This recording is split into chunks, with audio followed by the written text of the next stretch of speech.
የሰማሁት ነገር እስካሁን እውነት አልመሰለኝም። እንዴት ይሄን እንዴት ማመን ይቻላል?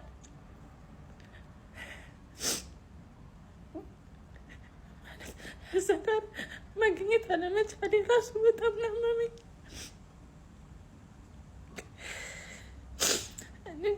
ለቤተሰቦቹ እግዚአብሔር መጽናኛውን ይስጣቸው። የሁላችንንም ሳቅ ነው የወሰድክብን። እነዚህ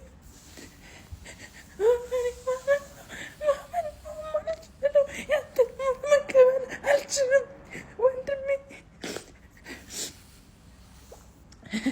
እዛ ጋር መሆኔ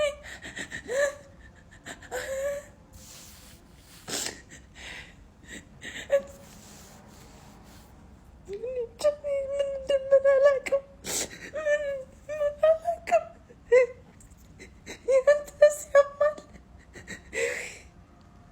ያንተስ ያማል።